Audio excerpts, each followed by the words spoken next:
My name is Bob Donnelly, and I'm just going to do an introduction of the Stormwater Utility Committee in a moment, and then Alan Slater and I will have some opening remarks from a committee perspective, and then we'll turn it over to Mark Ryan and the team from Stantec to talk in specifics about the projects associated with stormwater located in the Murphy Field, Hennessy Field, in Meadowbrook areas. So the Stormwater Utility Committee is a citizen committee consisting of Jerry Hopcroft, who is our chair, who is out of state today, Heather Audette, Alan Slater, off to my right from the Finance Commission. I'm Bob Donnelly from the Board of Selectmen. Also on our committee from a staffing support perspective is Mark Ryan, our Director of DPW and our town engineer.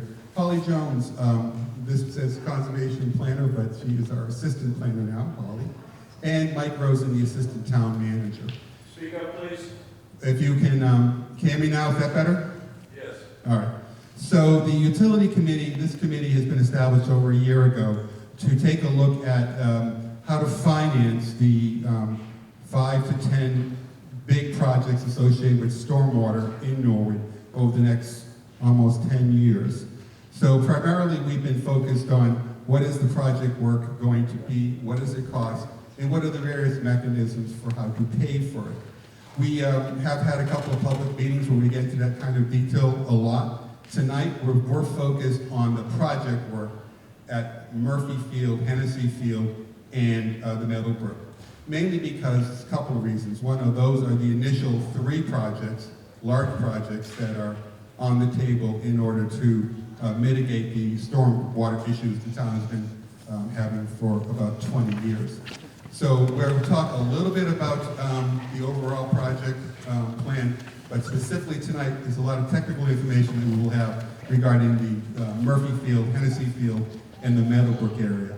And I'm going to turn it over to Alan Slater. He can tell you just a little bit about, maybe a couple of minutes, on what kind of things Norwood, the committee is looking at in regards to how do we organize a pay system for this very large amount of work. It's millions of dollars over the course of many years, and it really needs a lot of attention in terms of what is the best way to finance it. So we do a little bit of that, but primarily tonight we're going to really be more of an engineering solutions perspective, given that those projects are the initial projects and they have the impact of those neighborhoods.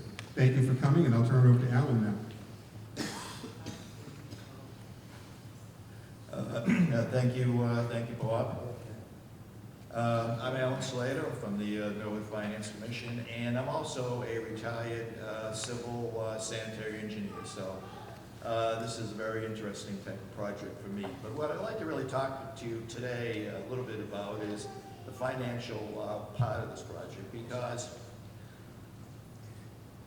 if you build all phases of the project, you're looking at upwards of a $40 million project, maybe even a little bit more when you take into consideration inflation over the years. So what we're trying, what we're trying to do is to look at the different ways which we can finance this. There are many ways that different communities, both in Massachusetts as well as nationwide, have done this.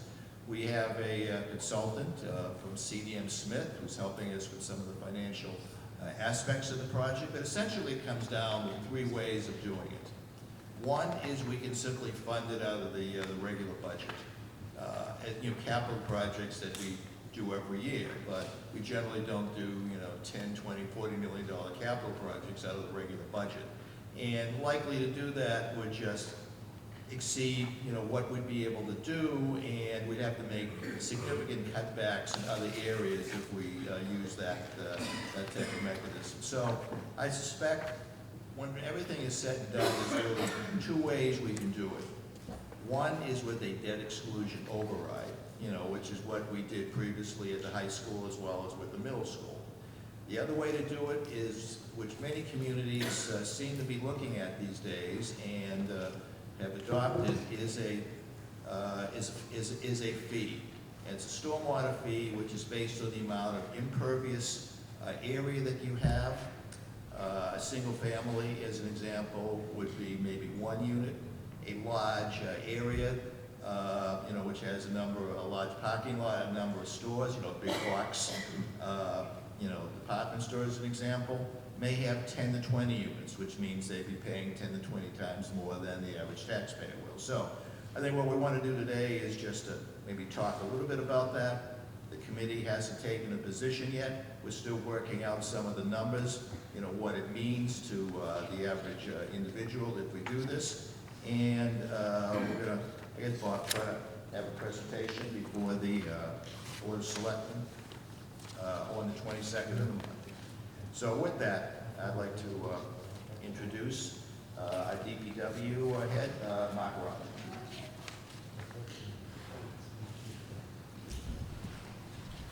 Thank you, Alan. Thank you, Bob, for the introduction. Mark Ryan, Director of Public Works, Town Engineer. Welcome. Thank you for coming out tonight, and thank you for working along with us to change the venue. The forecast of rain, we just wanted to make it a little more comfortable for everyone. I'm joined to my left, Stephanie Harrison from Stantec and Isadora Santor from Stantec here. They've been instrumental for studying what we're talking about tonight, and our focus tonight is the metalwork, because it's a project that's a long time coming and has a hefty price tag to it. And that's why we want to start talking more and more about this and about the project itself and the funding that is required to take care of things. So back in 1998, many of you remember we had quite a rainfall event that wiped out the Norwood Police and Fire Station. And at that point, General Manager John Carroll recognized we have to do something about the Meadowbrook watershed. Now, the Meadowbrook watershed encompasses mainly the downtown area, maybe the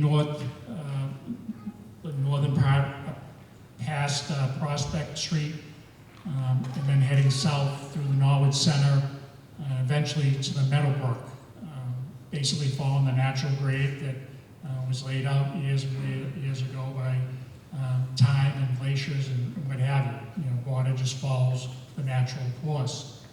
So Mr. Carroll recognized we have to do something about drainage in the center of town and other neighborhoods. So we brought on Fay, Spofford, and Thorndike, which did a very in-depth report back then.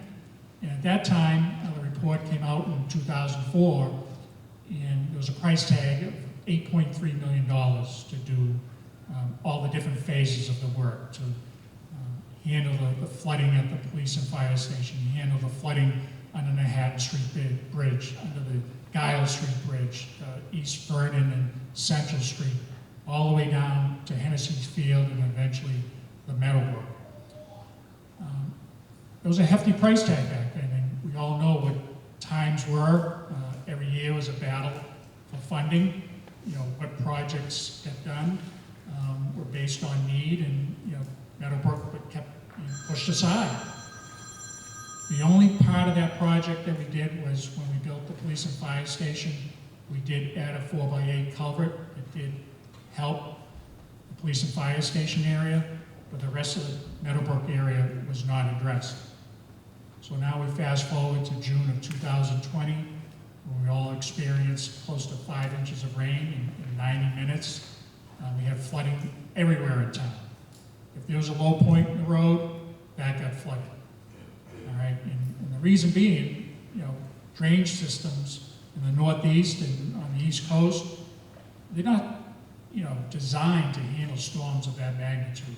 All right, it's all based on economics. If we wanted to build our drain systems to meet, events like that, it'd just be cost prohibitive. So we had flooding all around town, but it was time to go back to the Meadowbrook and try to figure out what can we do to fix a lot of the problems that we saw that was going on around the town, those areas that I mentioned, and obviously the hospital area where we lost the hospital. So Stephanie and Isadora and the team worked hard at putting together this report, a 2022 report.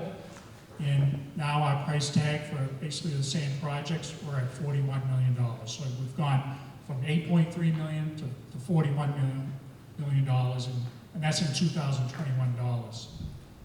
So, we're here tonight to present, the different concepts of what we're looking at.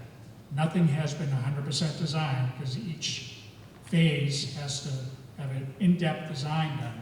But based on the calculations on rain events and the stormwater system that we have, these are recommendations from Stantec that we're going to present to you tonight and have a discussion about it. So after Stephanie and Isadora do their presentation, we'll open up to questions then.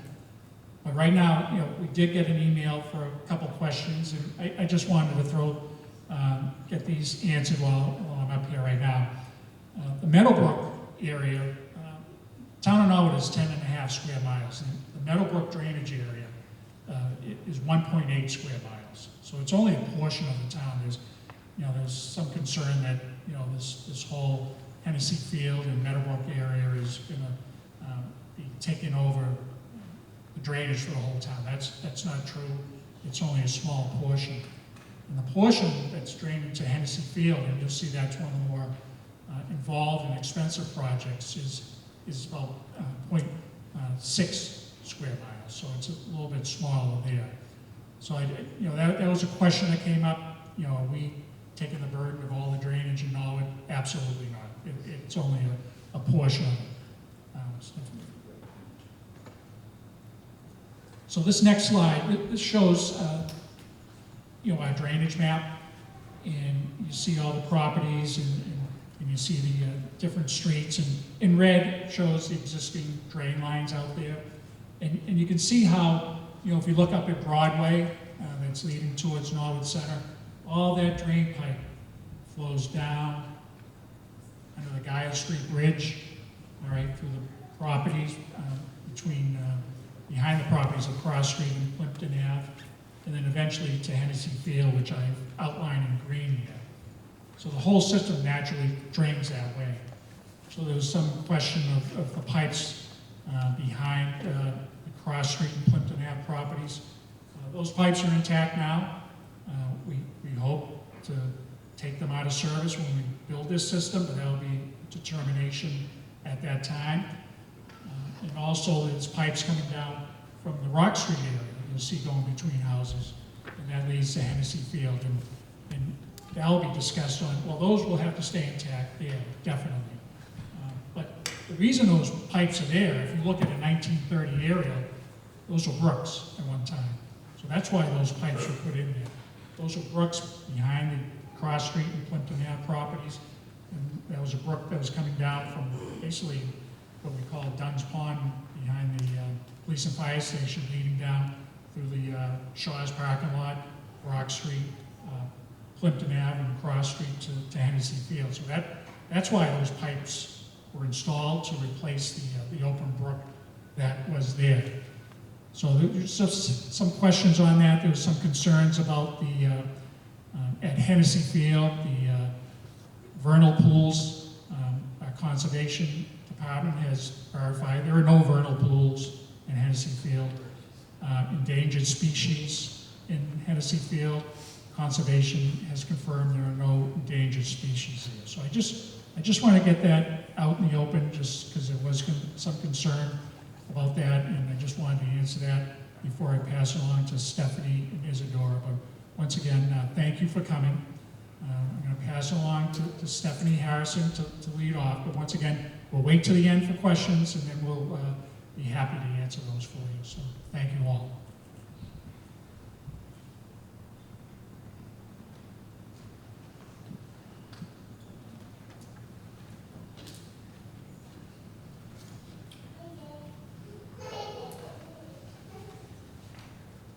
Hi, everyone.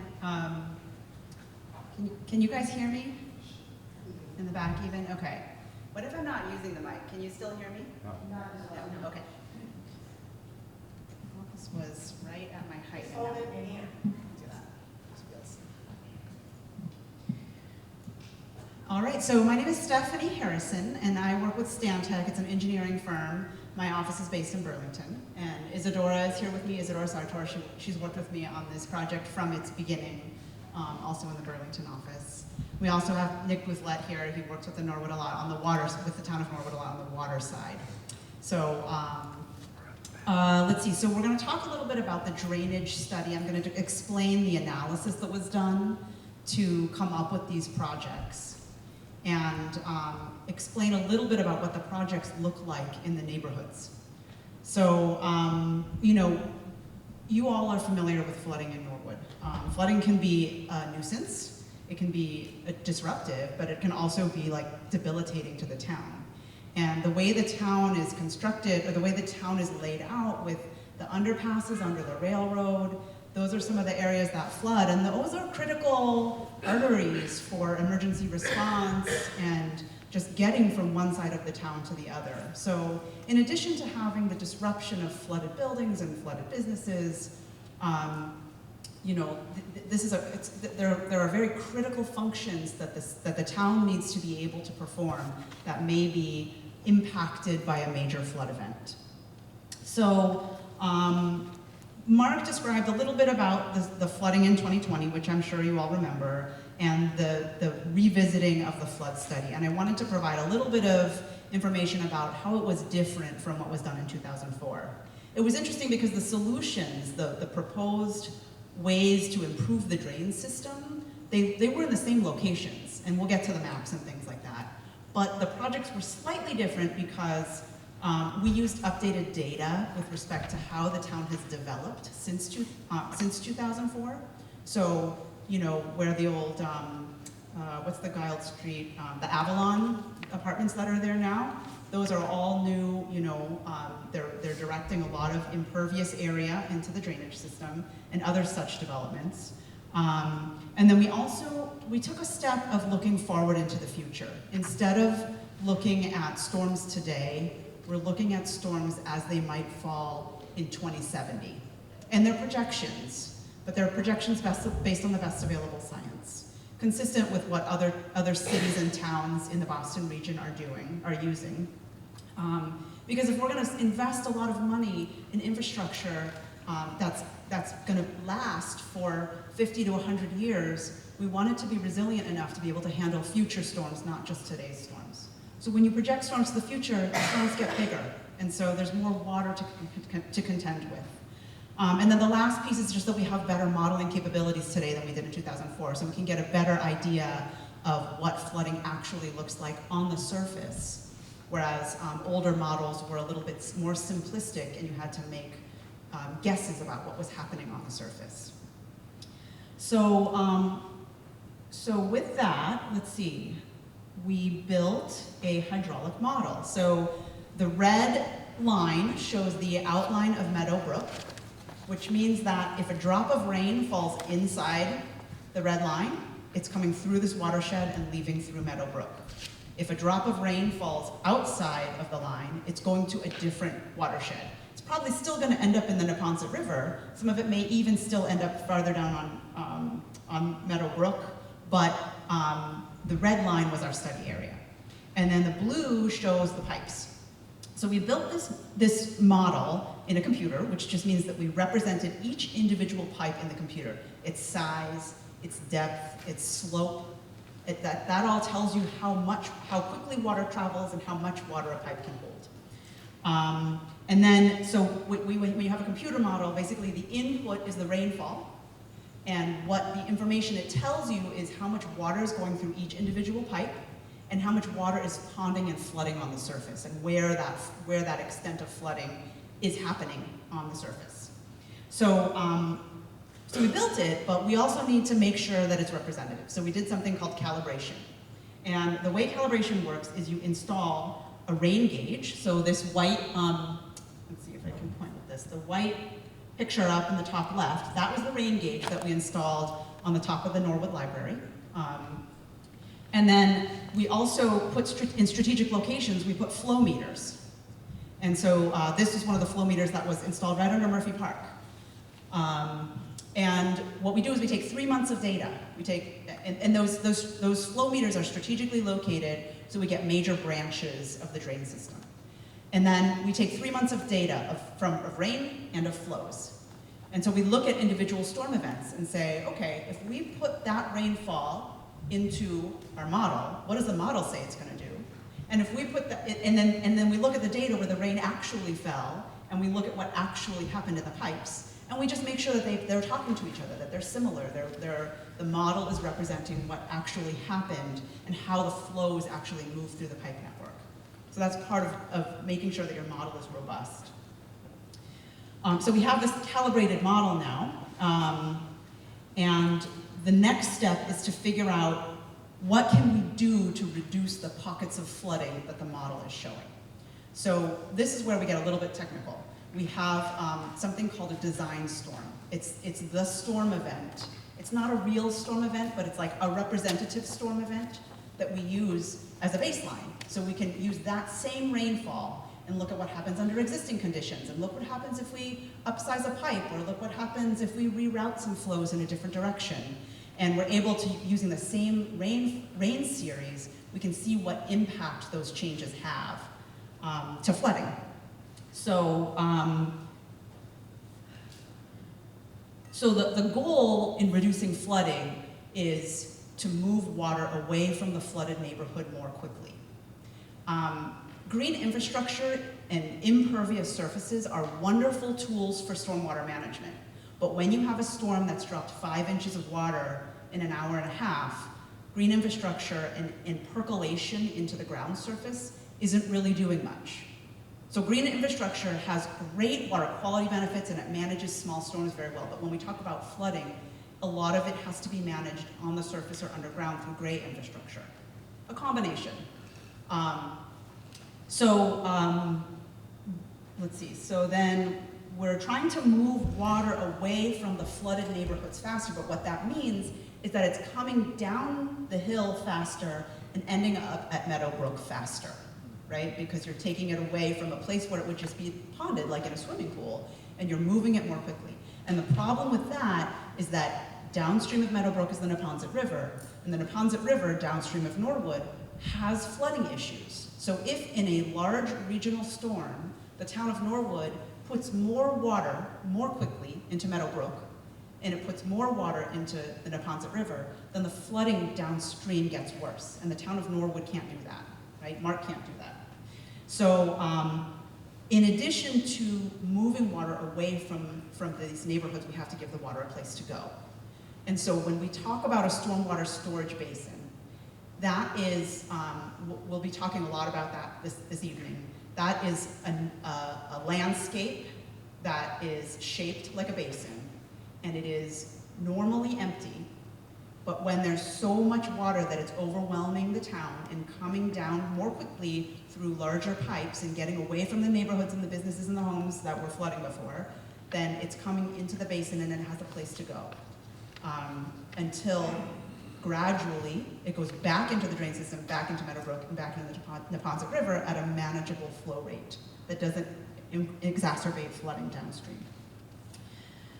So the way we use the model is we have all the existing pipes built in, and then we look at what happens if we make pipes bigger to move water away, and what happens if we have a storage basin, how does it fill, how does it empty, those kinds of things. And so through a long series of model runs, which Isadora ran, we ended up with this capital program. This is where we came to, was a capital program that, as I mentioned before, largely follows the same pathways and locations as the solutions in 2004. So the fact of the matter is that the drain system was built a century ago, and the largest pipes are the backbone of the system, and it's dictated by gravity. I mean, the drain system relies on gravity. There are no pumps. So where you see a street going downhill, probably the flows under the street are going downhill. And the central arteries of the drain system are in the same locations, the bottlenecks, if you will, for a very large event.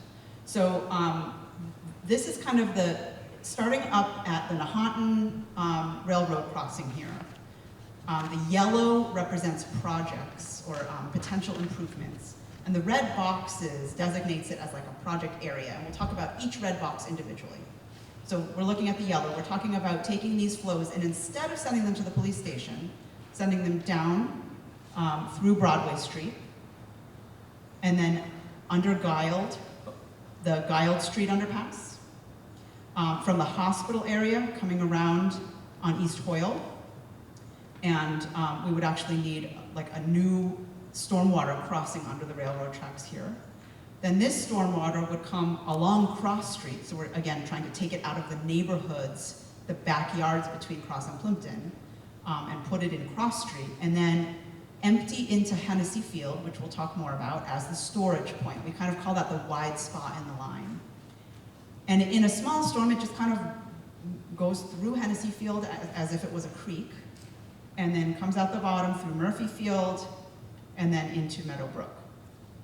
There is an additional part of Meadowbrook watershed down here at Jacobson Drive, where these homes in this hexagonal shaped development, these homes, there's a real low spot in the street, so there's an additional project to address flooding because it happens there so consistently with a different pathway to the Neponset River. So you can see the 9 different concepts here, and the planning level cost estimate for the capital costs. Capital costs are like what it takes to build it. It's not about maintenance over time, but it's like what does it take to build it? And so the price tag here is $37 million. And the caveat I would put on that is that that was in 2021, and prices are not going down. So there's already some inflation that has occurred since 2021. The other caveat I would put on these numbers is that because we were looking at the entire watershed, we were using kind of rules of thumb for pricing. Like, the town can't really look into financing options unless there's a price tag on it. And in order to develop every project to understand the true cost of construction, you really have to go look at the site-specific conditions, you have to do some site work, especially at a place like Hennessy Field, you have to understand what's underground and how much it's gonna cost to make these changes. And that was not done. These are high-level planning costs that are more based on past similar projects than based on the specific conditions at the site. So I just say all of that because the numbers that we're talking about, that we're seeing, are really plus or minus. We've already seen in Meadowbrook, in one of the projects that we're designing, and we're well along in the design, that the price tag has come down quite a bit from the original estimate. And in part that's because of the approach that we're looking at, which is a little bit different than the original project concept, to minimize the impact to habitat and wetland and things like that. So this is a big program. That's why we're talking about the stormwater, the whole financing side of things. So let's talk a little bit about the projects themselves. Now I'll remind you that this was done through a model. So there's not been a full feasibility. We did look at utility information, like underground utility information that was readily available, but there hasn't been a full scour of the actual sites to figure out if these projects are exactly the projects that would be built. But, so we'll start with the Nahantan underpass.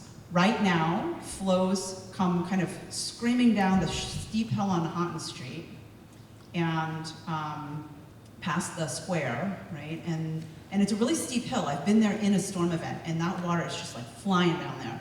And then it goes to the underpass, and it pools up big time, right, under the underpass. And that is, right, how the police station would respond, the police and fire would respond, right? If they needed to get to that portion of the city, they would need that underpass. So this would redirect those flows to go south on Broadway instead.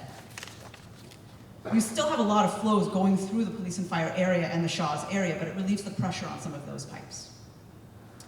Then coming to East Vernon, so this is just a continuation. Where this project ends at Cottage Street, the East Vernon project starts. We just broke it up to make it a little bit easier to talk about a project concept and a little bit easier to build a piece of this at a time. So the continuation of the water goes down Broadway. There's where you see yellow behind a blue pipe, it means we're upsizing the pipe. But where you see a solid band of yellow, it means there's no pipe there right now, and we would be building one. And bringing it all the way down to Giles Street. And this is upsizing, you can see here, upsizing a 15-inch pipe to a 78-inch pipe. 78-inch pipe is 6.5 feet, so Mark's height. He could stand up tall without hitting his head. It's a big pipe.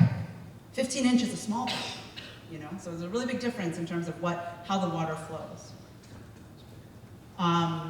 Next, we're jumping over to Washington Street, the hospital area. There's a lot of surface flow along Washington Street, and partly that's because there are relatively small pipes in the ground, so we'd be upsizing some of those.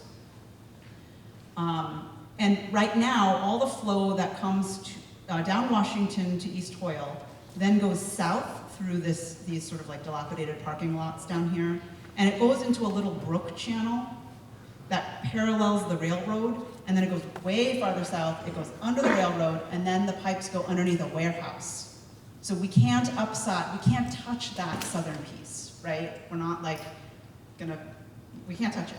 So that's why when we collect these flows and put them underground, we're actually and this area of East Hoyle also is very low lying. I mean, this is where the helicopter pad, and this is the basement of the hospital that flooded out, right?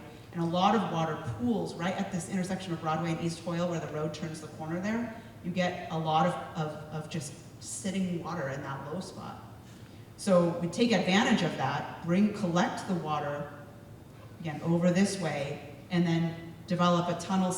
A new tunnel would have to be jacked underneath the railroad. Now that is not an easy feat. It's not a cheap feat either, but when you look at the other option of going south under an existing structure, that kind of rules that out. So with the railroad going through town, it makes it really difficult. There's only a couple places where you can really readily get across it. Then across the MBTA parking lot over to Lenox Street. And then let me turn the page here. So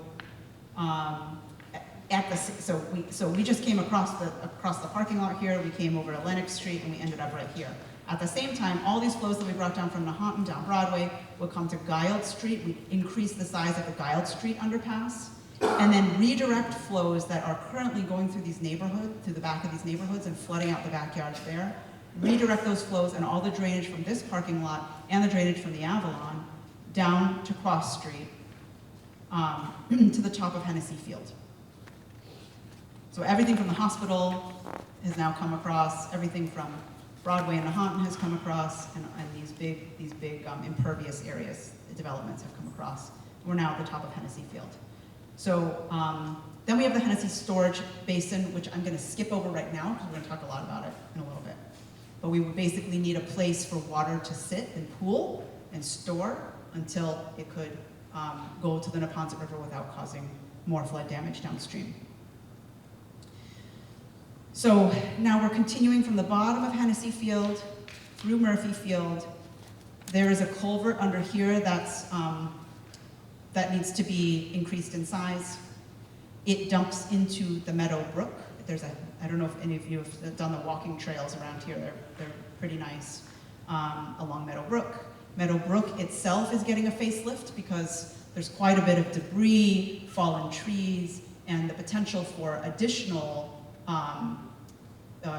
obstructed flows based on the state of the banks. So we're looking at some erosion control and bank stabilization along Meadow Brook, as well as cleaning up some of the construction debris and the woody debris and some of the sediments that have collected and are obstructions to flow right now. And that stops here at 6th Street because down from 6th Street, the U.S. Army Corps already did a large dredging and widening project on Meadowbrook. And so beyond this point, it's already got, capacity and it's kind of, concrete sided and things like that. So we don't really need to go farther than that to get to the Neponset River. And then there's this other little Jacobson Drive piece that I was talking about where we need to upsize the ability of water to leave this neighborhood and have a new pipe along Pleasant Street to get to the Neponset River with a new outfall there. So That's the program in a nutshell. I'm going to spend a little bit more time talking about Hennessy Field because I think probably a lot of you have a vested interest in this particular project. It's a real opportunity for the town. You know, right now I think that many in the town see that property as a little like neglected, and it has a lot of potential as a site. The location of it also from a hydraulic perspective, meaning how the water flows through Meadowbrook watershed, makes it a perfect candidate because it's kind of at the bottom of that large catchment that Mark showed on his first slide. So locationally it's great, and also it's town-owned. And to try and do a large project on a private property is sometimes completely infeasible. When you have a town-owned property, something like this is under the town's control. So I'll talk a little bit about this particular concept. And I would start out by reminding everybody that this is just a concept. Like when we started talking about this, Mark wanted to get a sense of like, what would this feel like? And this has not been designed. This is not an engineering product. This is a sense of what it could feel like at the street view, and or in this case from the bird's eye view, how it could change the site. And so I just want to be clear that nothing that's shown in these concepts has been decided. Okay, it's just we will throughout the process we would be looking for feedback from the neighborhoods, and I'll actually give you an example of where feedback would be. I'll give you some different some options as we move forward. So this is from the ball field looking north. You can see downtown Boston on the horizon here, the existing site of Hennessy Field. And if we were to carve out a stormwater basin and take advantage of this sloped property, and it would involve building up the bottom corner, only the bottom corner, to create that shape to hold the water. So this is the Lenox Avenue entrance as it is today. This photo was taken standing on the sidewalk of Lenox Avenue. And then this is a rendering of what it would look like with what I was just talking about, with the basin here in the background, and then this portion has been built up to hold the water. At the Cross Street entrance, which is very high up, and there's neighbors right across. There's people who live right at this Cross Street entrance. This is what it looks like today. Oops, down in the bottom left. The center is an example of what could be done to minimize the change to the feel of that street. It's kind of like a little peek through the trees. And then the right option is an example of what could be done to make it more like a vista. And so that is an example of where we would be working with the neighborhoods to figure out what is desired. How can we make this project feel better to the communities who surround it? This is an example of the opportunities within the site. So the concept as it exists today, and it again can change, involves a recreational trail around the perimeter that's relatively flat. And then so that's what you see on the left here, with some programming like benches, and then some educational boards about stormwater maybe. And then what you see on the right going off here is a connection to the existing trails that go up the hill to the top of the hill on the east side of the site, the northeast side of the site. So we've tried to the extent possible to tie into the existing trail network, and those trails would still be usable. And what we've shown here as an example is a pollinator habitat. So again, it's an effort to try to, maximize the use of native species and bring habitat, replace habitat with habitat, albeit different habitat. This is from the Cross Street entrance, right, where the water would dump in to Hennessy Field, and there would be a channel. And a lot of times that channel would be mostly dry, like Meadowbrook, right? It's like very little water, maybe some still water, some ponded water at the bottom, or just a trickle from groundwater that's coming into the drain system throughout the entire watershed. And so, but then if there were a small storm, the stream would fill up. If there were a large storm, the stream would be designed to overtop its banks and go into the vegetated area. And if there were a 10-year storm, which is a very large design storm it's an event that happens, that lasts 24 hours and has an average return period of once in every 10 years, which does not mean that it waits 10 years between when it happens and when it happens next. What it really means is that in any given year, it's like rolling a dice. You have a 10% chance of rolling that 10.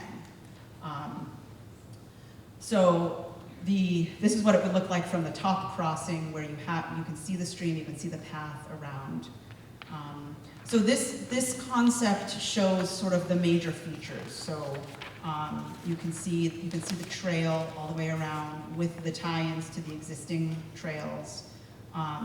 You can see the entrance from Cross Street. You can see the stream that I was talking about. Now, right now, that is actually a pipe that runs underground through this site. So what we would be doing in the engineering world, we call that stream daylighting. Mark mentioned the reason these pipes are in the ground is because they are the low spot. They're where the water has historically gone. Water just follows gravity. It doesn't think about whether it's flooding a house or not, right? And so topography defines where does the water always end up. It's always going to go to the low spots. And those are streams in a natural world, but in a developed world, a lot of times those streams end up in pipes underground as houses are built. It happens everywhere. This is not a Norwood issue. It's an everywhere urban issue. And so there is an existing pipe there that was once a stream, and it would just be creating that stream, restoring the stream as a stream, daylighting the pipe so that the stream, and there's other benefits to daylighting too, because you're getting sunshine on the water, which has a purification impact on the stormwater that otherwise wouldn't see daylight if it was in a pipe. And then you can see below, so here's the path going around. Up on the Cross Street side of things, you're still going up to get to Cross Street. And so you go from Cross Street, you would come down to the path, and then the basin goes down, down, down from there. But over here, by the time you get to the bottom of the hill, the path is higher than the sidewalk. So the path is a kind of constant elevation all the way around. And so this shows some examples of some of the plantings that could be done. The purple zones are, in this example, shown as pollinator habitat, and up in the top right are some examples of what kinds of plantings could be done there. And then this kind of neon yellow is hillside meadow type of native species, and so the bottom left shows some examples of what some of those could look like. So again, these are just meant to be concepts to help you visualize what a project could look like, because it's really hard to imagine a project like this if you don't see it on paper. So with that, I would say that all of the slides that we have shown here, there are handouts if you'd like to take them with you, and there are also boards if you want to go look up close at a larger scale after the meeting, and just go look at some of the features or ask any questions. They're available. Mark, is there anything you'd like to add? Thank you, Stephanie. Couple things, just the basin that you see there that Stephanie has shown, that was a design that also came up in the report in 2004, so this is not something new. The town has known about the need for a basin for Meadowbrook in this area for a long time. We looked at one time a skating rink, that process was going around, that eventually was identified to be next to Hawes Pool. Hennessy was taken off the list as a good site, because we identified it as an area that we need this infrastructure put in. We also, this past Coakley Middle School that's going on, they were told to look at sites around town, and Hennessy Field was taken off because we understood that the need was there for a detention basin to mitigate the drainage for the Meadowbrook. It's only taken up a portion of Hennessy Field. We're trying to minimize the impact in that area. Most of it's intact, will be left alone, and we're trying to connect it to the trails like Stephanie mentioned. Right now, where we that. We're in design for the first phase of the channel project that's downstream that Stephanie mentioned, that the price tag was a little higher, but it looks like through some good engineering on Stantec's part, looks like it'll be a little bit less, so that's a good thing. So we're in design of that, and we do have funds for that work to be done, design and construction. And right now, in our capital planning, we're looking to the design funds for Hennessy Field, because that has to come next. Nothing else can go forward after the channel until Hennessy Field detention basin is built. If we don't build Hennessy Field detention basin, none of the projects upstream can happen. All right, so this is a necessity. The environmental groups will make sure that we build something like that to mitigate the rate of flow heading to the Ponce River. So it has to be built. This is the prime location for it. So we're looking for design funds coming up. We're going to actually use some ARPA funds. And we're very fortunate, Holly Jones, our assistant planner, spearheaded a MVP grant, and we're going to get almost 50% of that through a grant in the design fund. So that's a great thing, and great job by Holly Jones on that. So with that said, open up to any questions, and hopefully we can give you some great answers tonight. There's a microphone here, too. My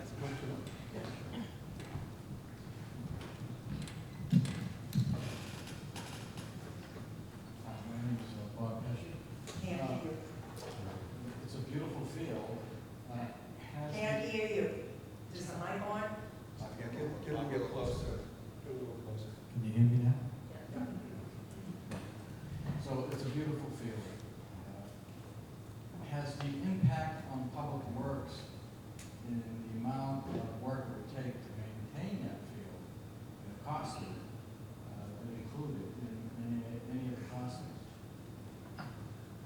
Those costs are not included, but I can tell as the Public Works Director, this will make our job so much easier maintaining the two sewer lines and the drain line that goes through there. I'm sure you're very familiar with it. All the large diameter trees around our sewer pipes and drain pipes, very difficult to access. Frequently called to remove or cut up a tree that has fallen. This would actually, in my opinion, make our job a little easier. Yeah, there'll be some added work maintained in the past, but I think that's small potatoes compared to some of the things we're faced with now. Thank you.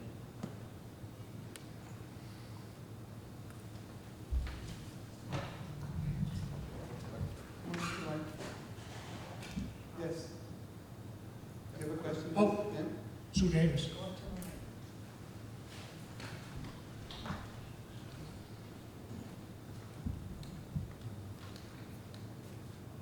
Hi, Mark.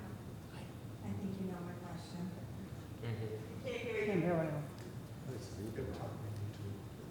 I don't know. Is it possible to use that one? We know it works.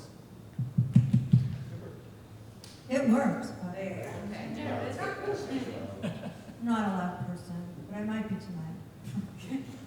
Just want to find out about the project on Dean Street. What is going to happen with that? Is it still in the plan? It is. So, Dean Street, right before the railroad overpass, many of us have seen flooding there, and Sue Davis and her husband bear the brunt of that, because it is a low point there, and the water overflows into their yard, and has caused damage quite a bit. So, with ARPA funds, through federal government funds, the town has put aside $325,000 to replace that pipe that goes beside your property parallel to the railroad tracks down to the Ponce River. So where that project is designed, we are now filing application with the Conservation Commission for the actual work to be done, because there's some environmental parts to it. But funds have been dedicated towards that project. Okay, I asked Tony when I flooded with the hospital. Mark, you know, 4 feet under the yard,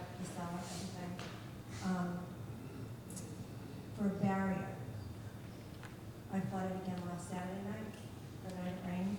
The water came from the corner of the yard.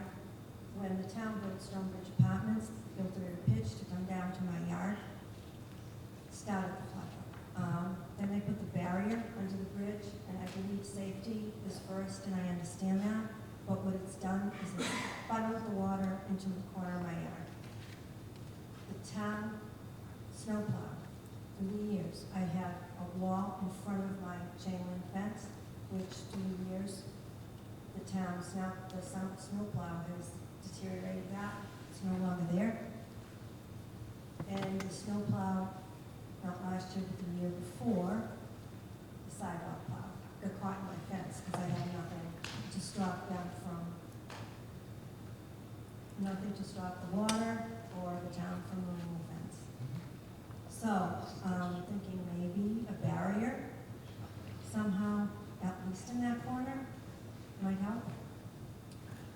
I know it's not part of the flooding, but it is in my yard. Yeah, I mean, we can talk about that. So, it'd be an extensive wall that you're talking about in the back of sidewalk, Something, because going up what happens to your is the driveway. wall- Yeah, because the wall comes down, and then when they build the sidewalk, they build it up a little bit, but there's a gap where there's nothing. Mhm. And that's where the corner of I my mean- yard is, and that's where the water comes. We could look All at that water also. that's flooded comes right through there into my yard. We can certainly look at that also. Yeah, Yep. so, just kind of want to make sure funds are still there for Dean Street. It is guaranteed. Thank you. Thank you. Yeah, of course.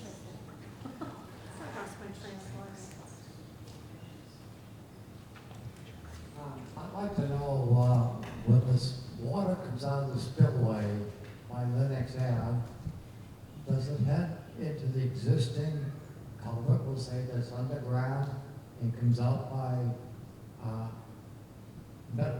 Sunnyside Street? Will that be changed, or will you use the existing underground system? So there's two ways water would leave the basin. One is pointed with this orange box, is connection to the storm drain system to Meadowbrook.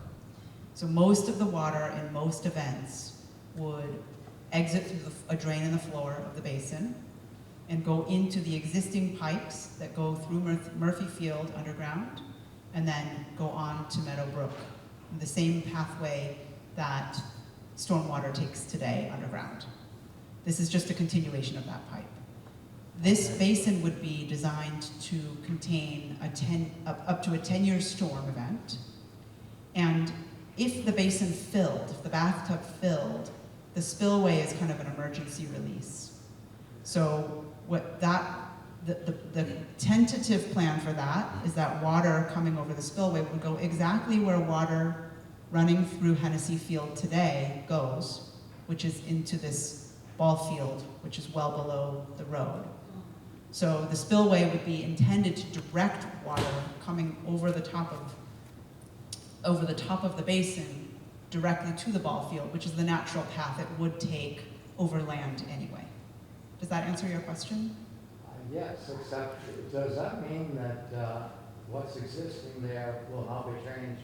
It will stay the same from the point it leaves Hennessy Field and comes under Pleasant Street and heads to Sunnyside? Almost. So right now, this is the whole watershed map showing all of the improvements. This yellow blob is the Hennessy Field storage piece. The water would still come under Murphy Field, but there is a culvert between Murphy Field and Meadowbrook that needs to be upsized. So that would not stay the same. But the rest of the pipes in this area are not planned for any changes. Thank you.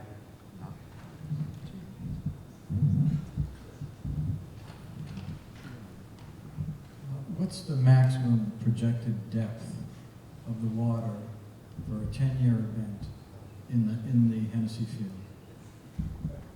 So,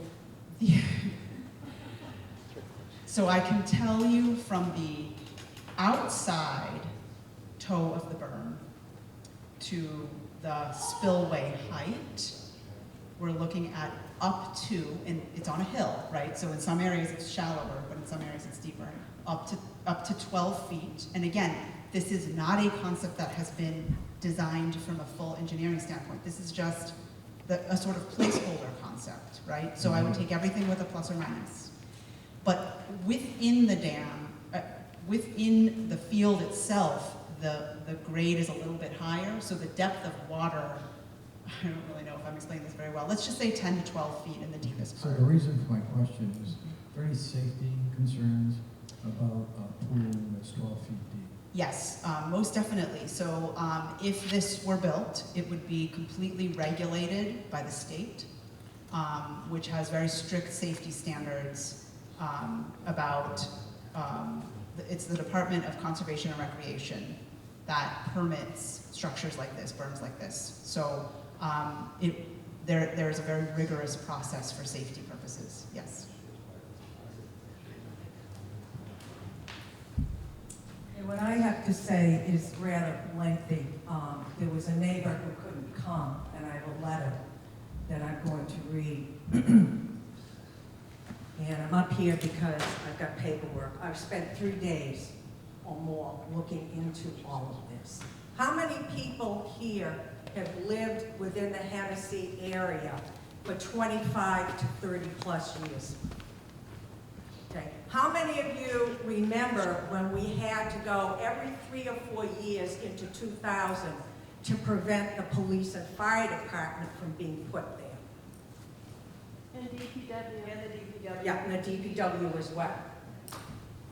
The police station, they were advised not to build there because of the flooding, but they did it anyway. Okay. This kind of thing. All right.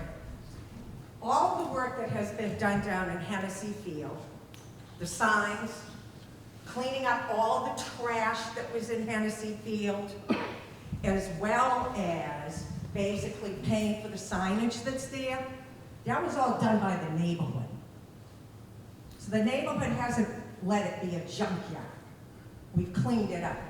We want it wild, the way that it is. And you're even missing a trail up there. Okay? So basically, this was all done without town help. So there is very much emotional and personal investment by the people on Shaw Street, Lenox, Plimpton, and Hennessy, and Cross Street, especially Cross and Shaw. Okay. With this activism, one of the things that happened, unfortunately, okay, was a change in the ecology when the crushed stone was put down. There was Indian pipe there, which is an endangered species. It's gone now. Because when Patrick organized this, he wasn't a flora and fauna person. If they're going to go in there, I'm not buying that there's not something in there that's endangered. I've had harrier hawks in my yard, and they're in Hennessy Field. They're endangered, okay? I heard today that there's a bald eagle hanging out in Hennessy Field. You also have jewelweed, which isn't necessarily endangered, but when you brew the leaves and the stems, it creates an anti-inflammatory for poison ivy and eczema. So there are other things that are there. One of the things that Ralph's son informed me of, there are tons of salamanders in that very area where you're going to clear cut all those trees. Give you another example of where one little thing can ruin an ecosystem. When the side-by-side was built behind my house between Kevin Pentelsi's and that area there, I just have salamanders all the time. The minute they paved over that whole back area, I lost all the salamanders. So before anything gets done down there, I want you to fund independently somebody from Mass Wildlife to go down there and go over every single inch and speck for any kind of endangered plant, mushroom, flower, animal, etc. Okay? There used to be 3 edible species of mushrooms there. Gone, because the alkalinity was changed when the crushed stone went down. There was also wood anemone. It's gone because the alkalinity was changed by the crushed stone. Okay. Okay, I'm going to read Ralph's letter, and then I've got a couple more things. Ralph and Sandra, and please forgive me if I mangle your last name, Kerala, 37 Cross Street, Stormwater Commission meeting. We are currently out of town and asked my neighbor, Ann, me, to read this on our behalf. We have been proud residents of 37 Cross Street for 30+ years, raising 3 children and now grandchildren. We are commercial property owners on Access Road and a business owner in the town, and have enjoyed the privacy of Hennessy Field, which currently wraps around our property. We have noticed lots of wildlife living on this property, such as deer, fox, coyotes, hawks, and other types of animals, a real treasure of wildlife. We are concerned about this proposal and how it will impact the current status of Hennessy Field and our neighborhood. Removing the trees to create a field of drainage does not make sense to destroy one beautiful area and impact wildlife to attempt to correct a potential problem that may occur in another and only possibly could occur over 100 years. Cross Street has only flooded once, and that was this last storm. And it may be that Avalon contributed to a portion of that. And when Avalon was questioned about their plans and drainage, people were told basically politely, sit down and be quiet. So now we have a problem because of that. We are fully opposed to this project proceeding due to the impact it will cause, not to mention the financial burden that will be put on the town. Please do not hesitate to contact us with any questions. And I printed a separate letter. Okay. Indian pipe is a parasitic, stealing its nutrients from certain fungi, and in return has a symbiotic relationship with tree roots. So Indian pipe does contribute to the ecology. Okay. The other thing you've got to make sure that there aren't any down there are red maple and black ash swan. They're endangered species. Now, in this day of climate change and too much heat, I lived in the mountains, my first teaching job, in the valley. And valleys suck in hot air. They draw lightning. So what I don't get is if we're a green town and we're living with too much heat and the change, why are we putting a heat sink down in Hennessy Field? Now, firemen refer to this as they hate it. It's one of their most dangerous things to deal with. They call it chutes, saddles, and wide wind channels. It's their worst nightmare when there's a fire. And if you don't think that there are not going to be fires when you create this, we've had fires in Hennessy for forever, because kids go down there and smoke. And if we have a lightning strike down there, you're asking for it. So to me, it doesn't make sense for you to destroy all that vegetation that's there, create a heat sink, an ugly eyesore in front of some people's homes, and do this. The land across from the hospital, can't the town take that and create some kind of retaining area instead of punishing a neighborhood that has been very active and protective with no help from the town? You make one little change and you disrupt an ecosystem. And I still believe that where the birches are is a vernal pool, because where did the salamanders come from in Maine? They look for vernal pools. And where the birches are, where the trail is that isn't up there, that's where they're coming from. And it's just unconscionable. And again, you need to hire an independent person not associated with the town for Mass Wildlife and Mass Audubon, and have them go over every square inch of this whole thing to make sure that there's not one single. Also, I had what is known as a carrion beetle in my yard. And carrion beetles are supposed to be extinct. What they do is they take carcasses and remove them. Also, if you create a meadow like this, you are now inviting woodchucks, who will also ravage people's vegetable gardens. You'll have an increase of deer because you're giving them grassland, which means more deer ticks. You're going to have coyotes because that's where they like to lay in wait for all the rabbits. And when they cut the big trees down on Cross Street, at the top of the street, and in some of the homes, we lost the hawks who kept the rabbit population down. When the rabbit population went up again, that's when we got more coyotes. And personally, I've lost one, possibly two animals to the coyotes. So you're gonna invite other kind of wildlife down here that the neighborhood is not going to appreciate. So you need to think long and hard before you destroy what's already there.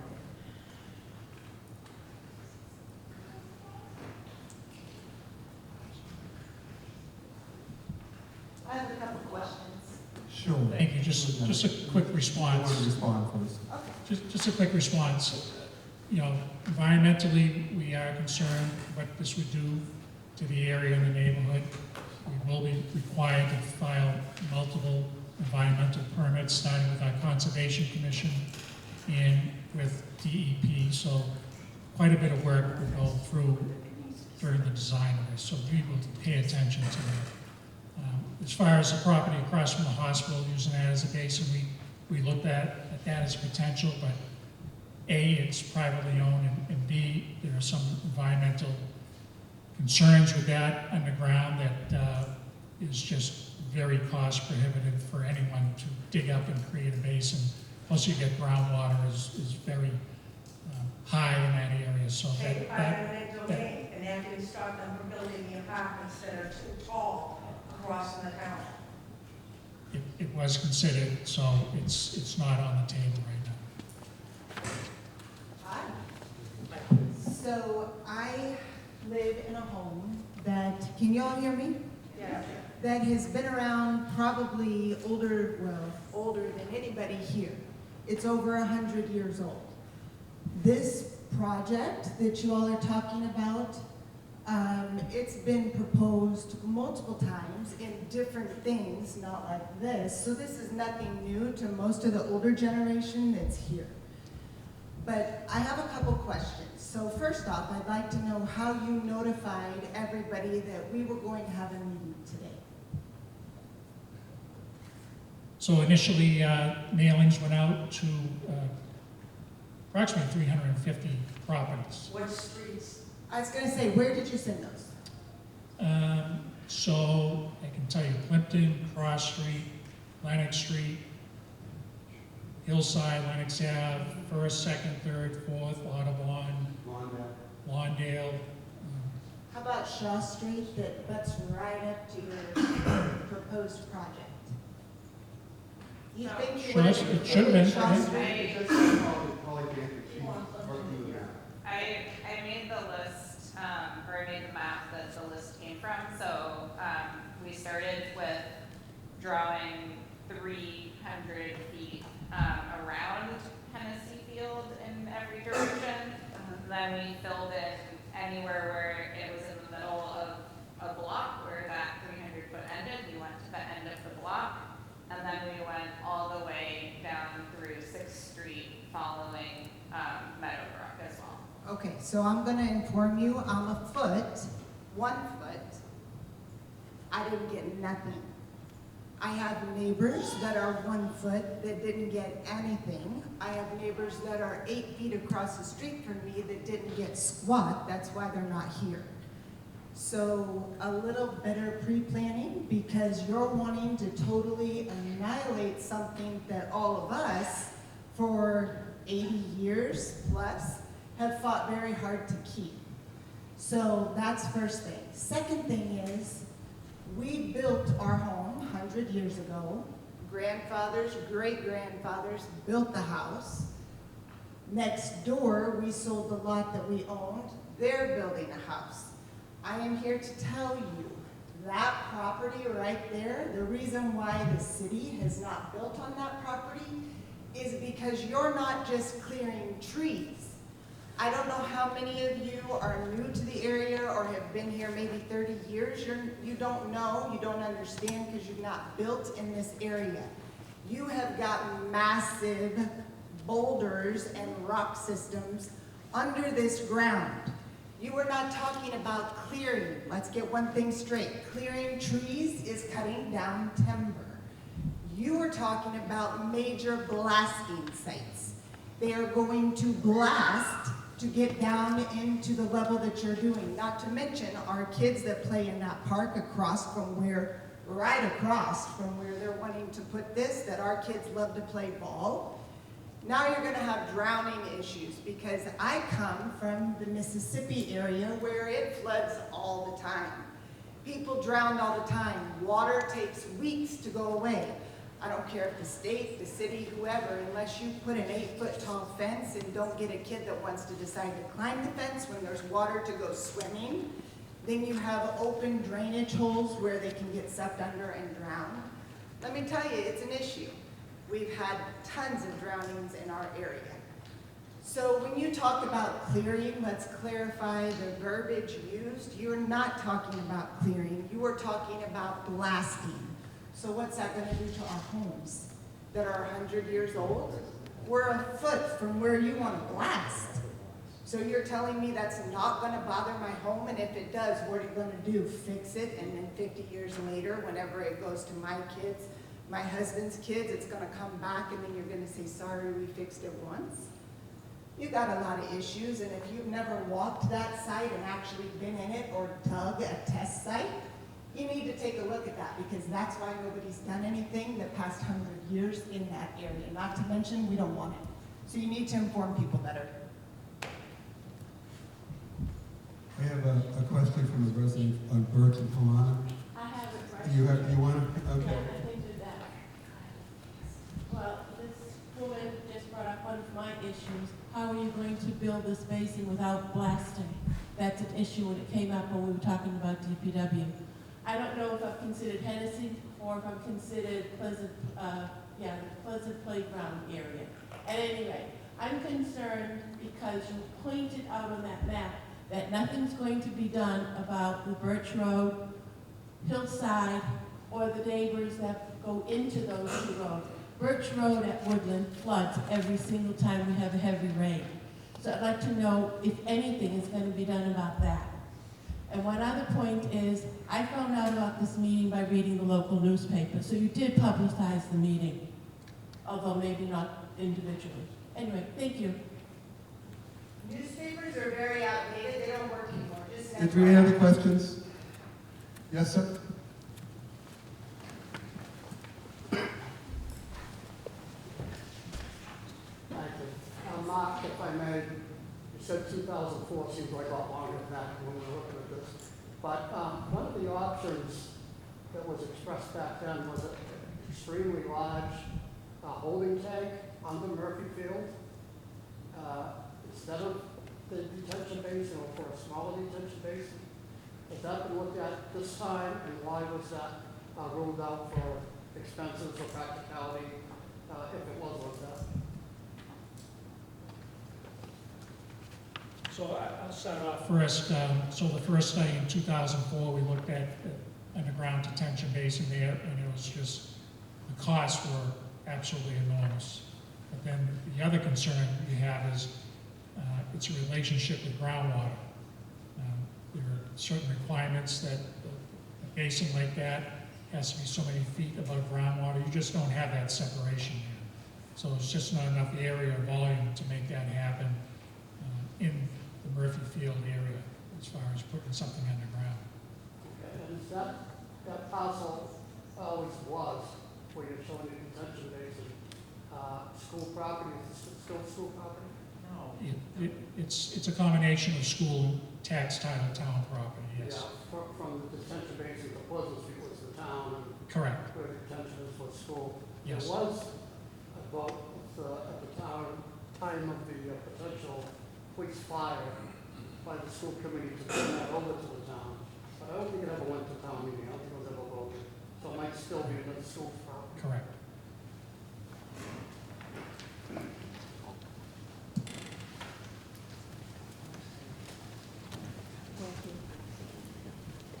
Hi, I live on Cross Street. Henderson Field is my backyard, and I very well remember the DPW wanting to put their salt shed in my backyard when my kids were little. And I feel like every, 10 years or something, this one piece of land in this town that is not developed, somebody wants to develop it. There is no land, no undeveloped land in Norwood. Every time you turn around, somebody's slapping up another condominium project, and it's just infuriating. And I understand that this is not a condominium project, and I just don't understand. It's 6 acres of undeveloped wild land, full of deer, full of rabbits, full of everything. I walk my dog in there every single day, and it just breaks my heart to think that it's gonna disappear. And the thing about the blasting, that came up during the DPW discussion. My house was built in 1920 or something. I don't want blasting in my neighborhood. I don't want, my house is on a fieldstone root cellar, it's not gonna be pretty if you start blasting. And I don't know, the letter that Val and Sandra Carella wrote, I agree with everything that they said. I think unconscionable is a good word. I cannot believe that there is not another place in this town or another option than destroying Hennessy Field. That's all.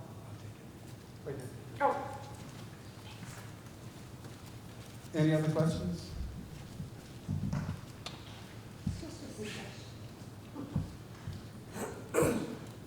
It's not really a question. Can you hear me?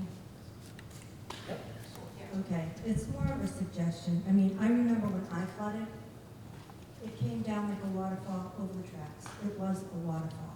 Past Gloria's, up and to the right where the DPW has property, and then extra space storage, built more storage, all the way, keep going up, all the way, it's hot top and cement, almost all the way to the train station. I know the water flowed down like a waterfall, and it went down Moose Alley. A lot of the water did that. Can't you build like retention basins in certain areas like that through the town? Like that would be the end of Lewis Ave, and like where Stonebridge Apartments are, would be a perfect place for that, if there was room for that, because that would alleviate a lot of water that comes down from uptown. I mean, if there are places like that through the town, maybe something like that would work. I don't know. I just remember what I saw, we had a lot of water. And between that property, and I don't see much drainage at Stonebridge at all. I know there's 2 drains that abut my driveway. That's part of the reason that my flooded down my cellar, because the sewer's flooded. So just thinking out of the box, maybe Mark, something like that, where there's downhill water going, maybe separate retention basins through the town instead of one big area that's going to impact so many people. Just a thought. I mean, good or bad. No, I mean, you're talking a large volume, the large areas. We certainly look into that thought process. When they built, Moose Ave is big, goes downhill to Stonebridge. That You're has talking- a lot of that volume. talking a large area required for the volume that's going to go there, but it's certainly something to look into. Stonebridge, when that was built, requirements weren't put in place to mitigate the rate of flow leaving the property. All right. Policy's building either. I don't think anything went when that was built. So- Even down further. So, no, there's some underground storage there Is there? at his property, and ever since the 80s and maybe a little bit before, when a project comes up, towns required to mitigate the rate of runoff from that property. So there's a lot of mini basins out there on site of private developments and some public developments too. And that's every time a development happens, something has to be done to mitigate the rate of flow. But looking at little mini retention basins, it's something to look into, but it's quite a bit of an area is required for the volumes we're talking about. Because, let's face it, Meadowbrook is, so much of it is paved, all right? So there's so much water coming, and we have to figure out how to mitigate this. Thank you, just a thought.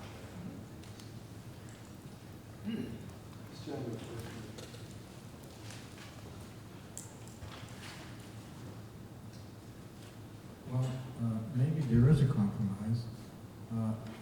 Your model shows that this area is required to mitigate the flooding in town, right? Correct. Is there a way to change the model to reduce that area, make it deeper? Instead of a whole pie, with half a pie work, with some other sources of retention. To alleviate some of the concerns of the neighbors. The other question I had was the pooling of the water ever validated in your models? You validated the flows. Yeah. The pooling was also validated? We looked at records of DPW flooding complaints and mapped them, and looked at where the pooling occurred, and it was matching up. Thank you. You mentioned the Neponset River. Isn't there something that can be done on that end such that it can take more water than it currently does?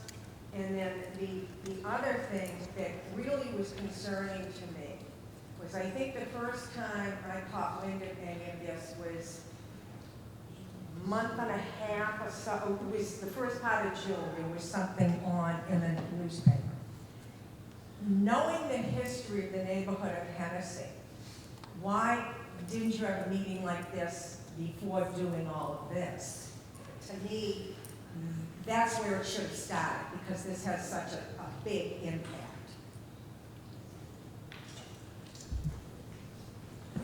Can Oh, I is just there add to another that? question? Just quickly, it would have been nice if the letter had mentioned Tennessee Field, like, it was such a generic, like, town flooding study, I didn't think anything of it. And I went around and brought newspapers and said, hey. It was somewhat disingenuous, I think. It was. Maybe Tennessee was we can going address, narrow. if I could, maybe we can address the process first. That $9 million project has not been voted on at any level of town at all. And first step in any project of that size is a design project, which is on schedule, which is scheduled for sometime next year, but it's a ways away. So there's lots of time for design and discussion. I don't know if you want to add to that from a Stantec perspective in terms of the whole design process prior to construction? Sure. What can be done during that process? The design process always includes engagement and outreach and trying to figure out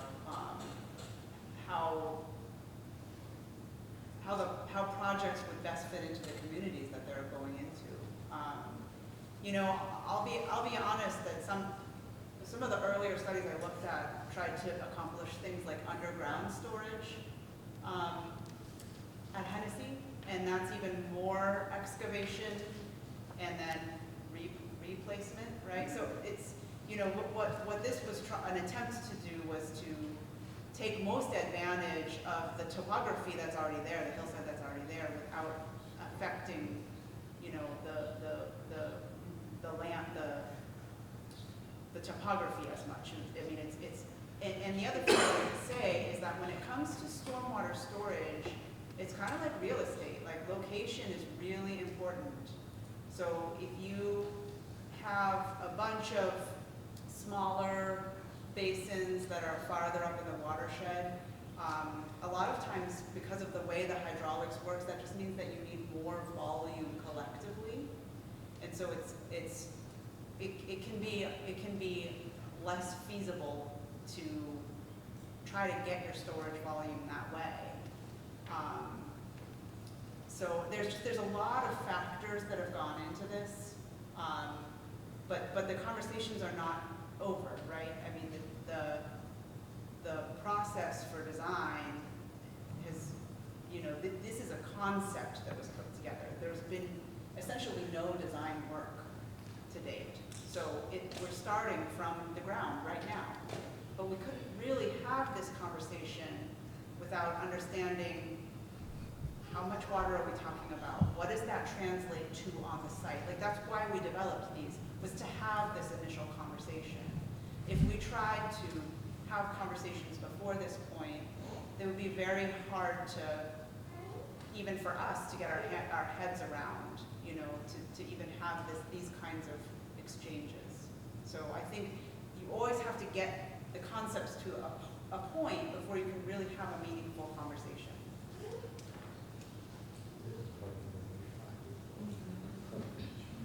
Any other questions? The Napontet.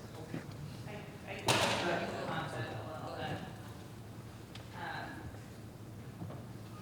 So, yeah.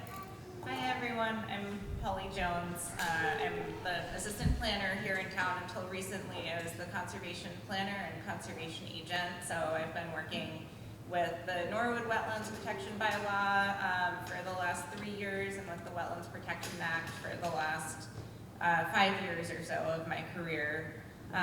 So I can talk a little bit about why Mark and Stephanie had both mentioned earlier that we can't increase flows to the Neponset, right? And so that's largely thinking about Canton and Milton and the other communities that are downstream of us, right? Where it would be unethical to send more of our water to them on purpose.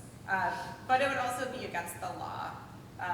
It would be against federal law for us to do that with the permit that we have from the EPA. So that's one reason that we're trying to design a large basin to make sure that we're not sending water somewhere else faster. In terms of building storage around the Neponset River, one of the reasons that many neighbors have had this frustrating battle over and over again with the town keep wanting to build something on Hennessy Field is that's one of the only places that the town owns that isn't already flooded, actually.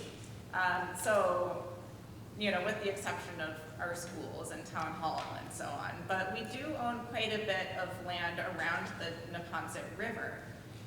But much of that land, and you know, if you've ever walked down by, stop talking about Meadow Brook and go up to Meadow Street, you know, you'll know it's very flooded down there by the airport. That's the Neponset, it's flooded. Carnegie, behind Carnegie and Vanderbilt, flooded again. So that is the major barrier to finding flood storage near the Neponset, and the town has actually been through that exercise separately for various other projects. The airport is relocating a runway and needed to find somewhere to mitigate some flood storage volume as part of that process, and couldn't find anywhere next to the Neponset River to be able to do that, at least not without.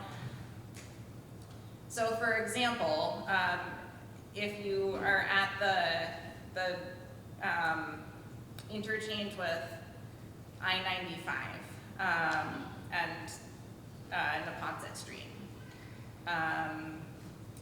there's portions of that that are out of the floodplain, but they're only about 6 inches out of the floodplain. And so if you wanted to create any storage, you're cutting 6 inches down, and you have to clear acres and acres and acres to get anywhere with that. So what the airport ended up doing is actually doing one of the underground storage systems underneath the Cleveland School, not underneath the school itself, but on that property, because there literally wasn't anywhere next to the Neponset where this could happen. So that's one reason that we can't just sort of increase flows to Meadowbrook and then somehow store it next to the Neponset.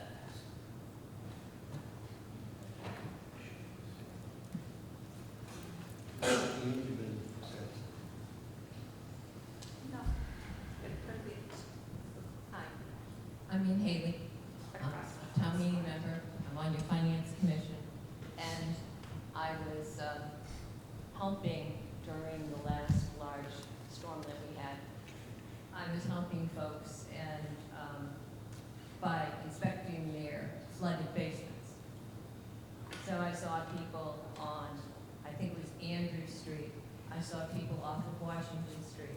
I saw people on Cross Street, all of whom had flooded basements.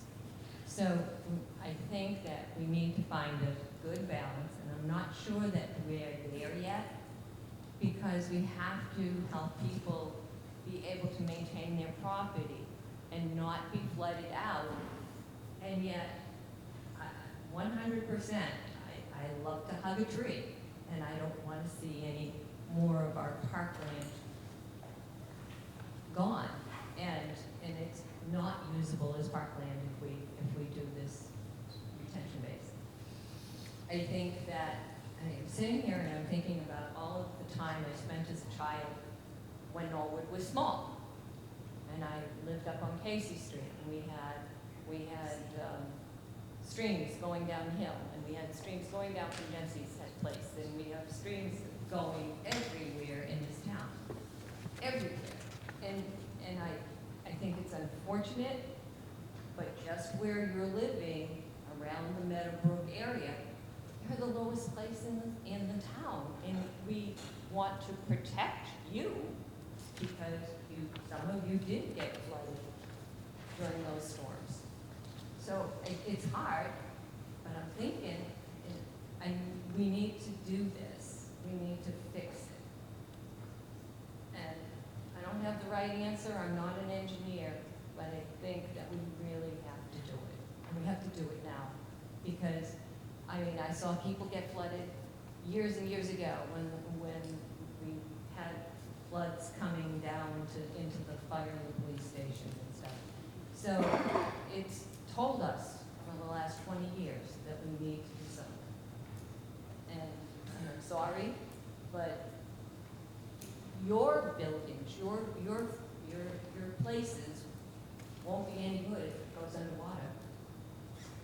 And the people that live downstream from you are having a hard time now themselves and have had a history of flooding. So I think we need to do something. I'm not sure this is the right thing, but we need something now. I don't want to wait another 20 years. Dave? I have a question. Did you have anything? Yeah.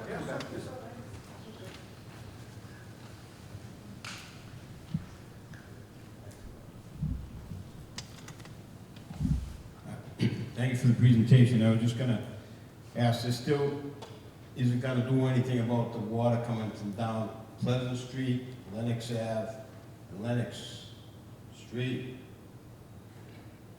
It's still all gonna end up at the corner of Murphy Field,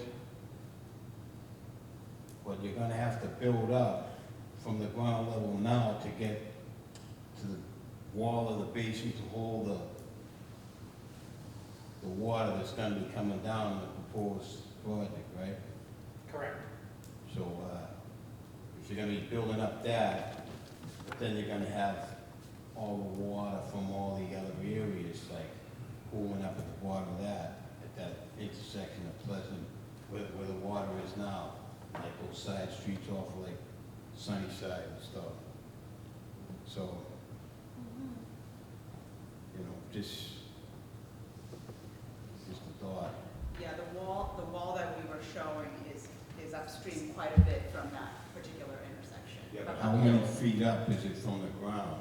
Um, Because there's nothing there now, it's just you lead right up the path to the field, across the street, you live.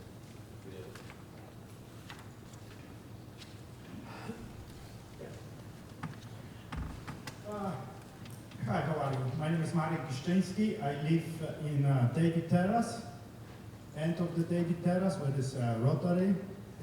Director Ryan is familiar with this because he helped me twice. He helped me once with cleaning the Proprietary Brook. I come into the town and ask him what we can do about it, and the next day he sent the truck, pick up all the debris from the brook, sent a bunch of people, and carried them over because, like, not the different brooks, they carry the wood and all this debris just behind the rotor station. So, thank you very much for this, and next time he helped me because the brook take I live basically 20 feet from the brook. My house is 20, my wall on the house is 20 feet from the brook, and the brook take it, every time it's rain, the brook take it soil, so I asked him he can bring me the truck of lot of loom, and he did it without question. Thank you very much. My point is, the Purgatory Brook coming from Westwood, going down, before, you know, if I move in, I can basically jump over the brook. Now, all this infrastructure, what we're building around, not only from the hills of Moderna and Westwood, where's the brook going, all this water coming down. So today, if I look on the brook, I go in, it's about 2 feet. If the rain come in, it's higher like you, Mr. Director, so you are probably 6-7 feet tall. So this is, you'll be under the water. I call this small Mississippi.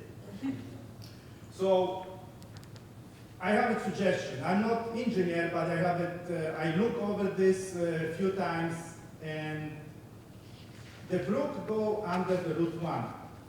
Okay? 30 years ago or 40 years ago, when they built the passage to contain the water coming from the brook to another side of the Route 1, like one of these ladies say, you know, the pipe was 58 inches big.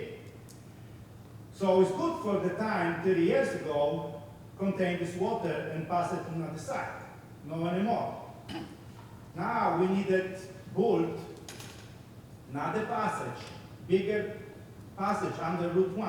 I don't know, Route 1 is the federal land, so that you can probably get the money from feds to build this passage, because if this rain come in, this passage don't handle the water, what is coming from the brook, and raise it up to 6-7 feet. I'm not kidding. So, another thing, the David Terrace going down like Clara Street, going down, last two, the drain doesn't handle the massive of water. I've been flooded twice. I've been flooded last year, and the year we have this big rain. So all this water coming from the street and last two houses just go to my house. Well, so I get like 2 feet water in my house. Even last Saturday, like somebody mentioned this rain, you know, 10 minutes rain, but the two drain on the bottom of the street doesn't handle I recognize you. the water was coming. And they're doing this pipe cleaning over the town, and I talked to these people who doing the asphalt construction. They put this barrier on the side of the street. You know, they put these curves. I asked them, why are you doing this curves on the side of the street? Street is designed to pitch on both sides. Every street is designed like this. So the water runs down to the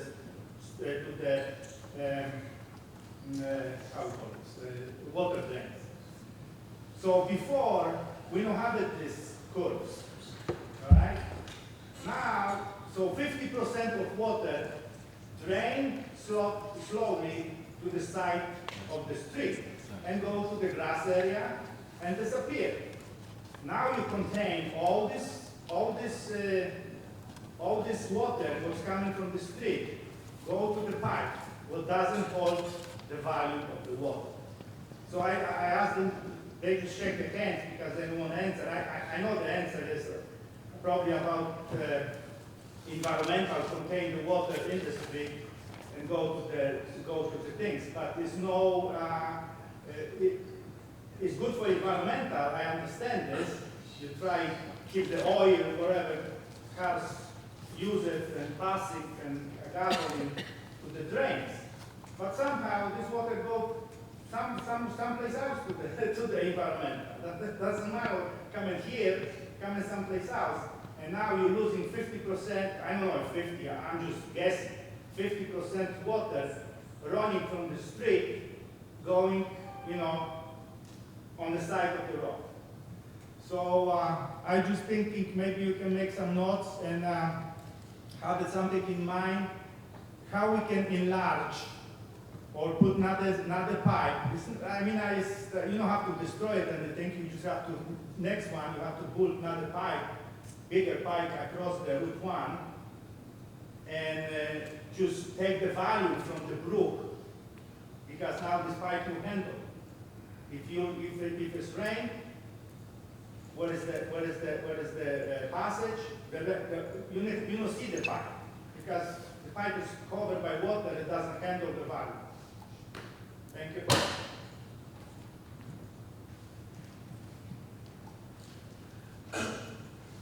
There's just a couple of new hands back here. I see.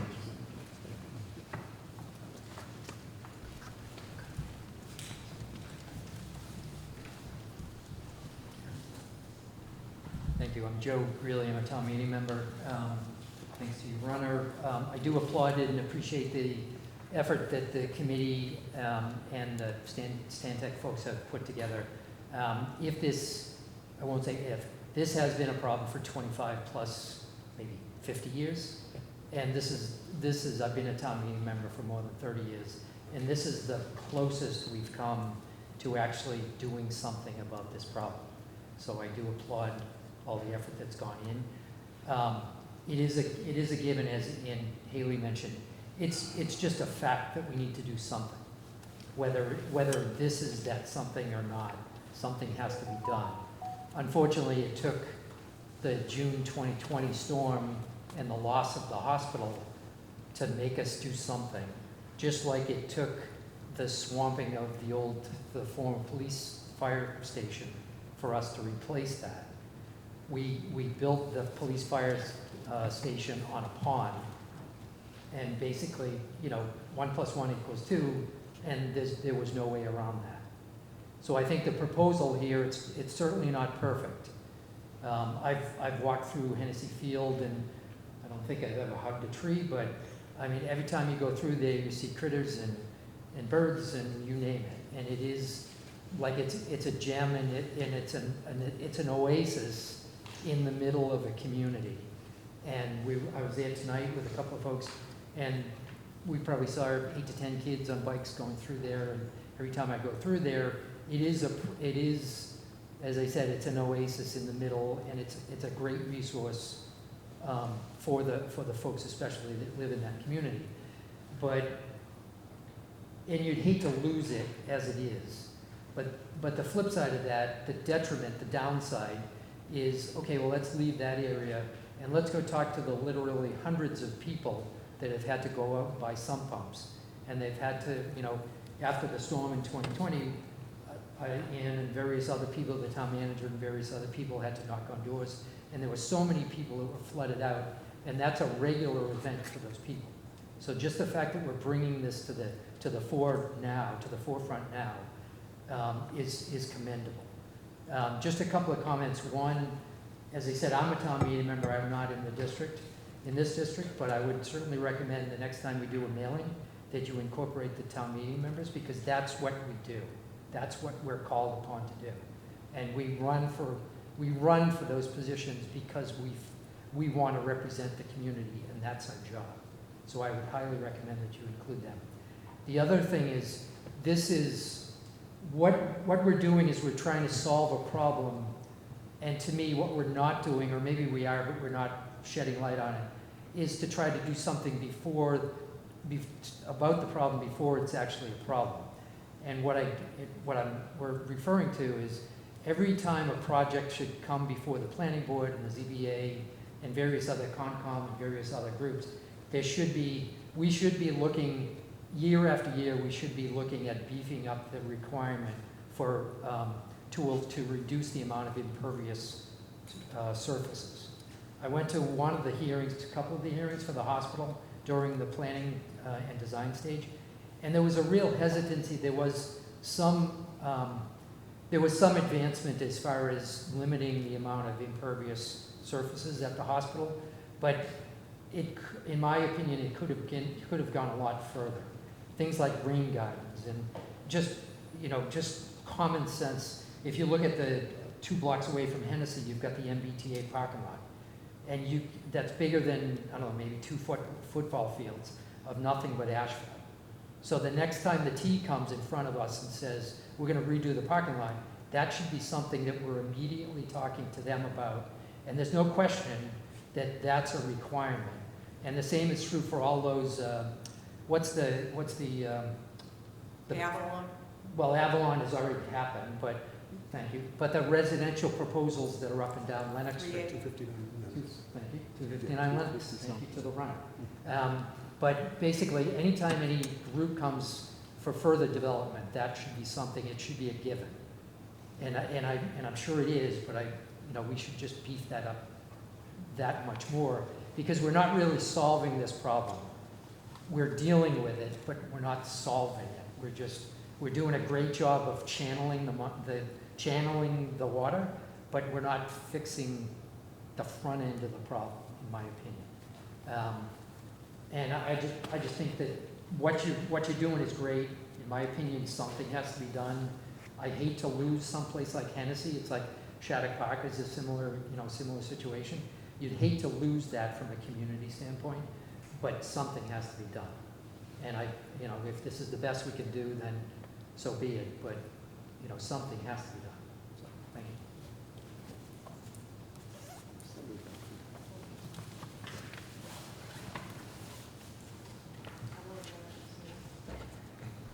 So my family land is the house that abuts the other side of the field.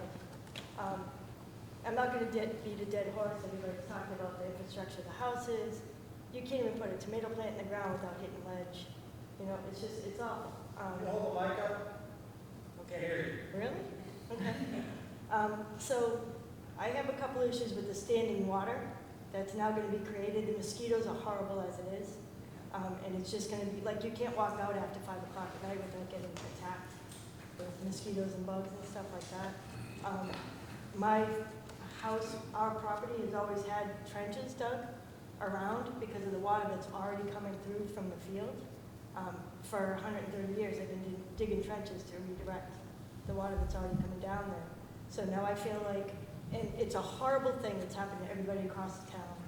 However, I feel like, it's becoming like the poltergeist neighborhood. They just keep putting up houses with total disregard for what's underneath, which isn't you guys. However, it's almost like, we're going to help this bunch of people across town. Sorry, guys, that are on this end of it. Almost in a little bit, you know what I mean? It's like, and I know something has to get done. Totally understand that, totally get that. But I feel like because the land is there, that we're going to kind of get a little bit screwed because of where we live. You know what I'm saying? So now all the rest of the water from town is now going to come get us. We get flooded instead. Right. And there's got to be options, and I know this is just a plan, but it sounds to me like it's already kind of a done deal that it's going to happen. Just how it's going to happen hasn't been decided yet. But just keep in mind, like everybody's been saying, the same stuff. There's a lot of Norwood pride anyways in this room. But however, it's just, I don't want to risk my homestead that's been there forever because you can't get through the ledge and stuff that's there to dig a hole. That's all.